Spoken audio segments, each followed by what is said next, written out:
Red snapper season is near, and it's absolutely epic. This is not your average fishing trip. We're offshore in the Gulf on this amazing vessel. The mission? To catch giant red snapper. These fish are famous for their powerful fights, and believe me, these fish do not disappoint. The adrenaline rush is totally off the charts. Fish on! Listen to that real scream. You can immediately tell that this is a monster. He's putting up a serious fight from the start.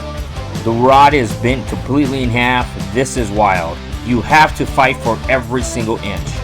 This is what offshore fishing is all about. This fight is an absolute marathon, not a sprint. When you think you're winning, it takes off again.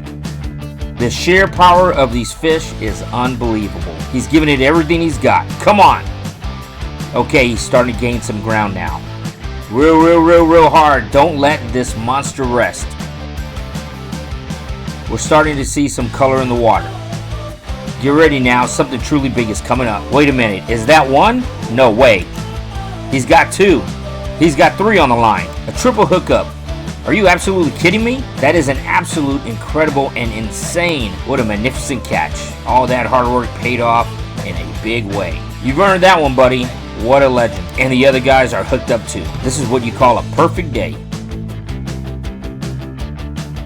Now this is an absolute trophy worthy red snapper. Look at that incredible size of these fish. Not only are these a blast to catch, also one of the best tasting fish. This is a summer adventure you'll never forget. Want a fishing story that will blow your friends' minds? Up Above Adventure delivers the ultimate offshore experience. But the season is short and weekends fill up fast.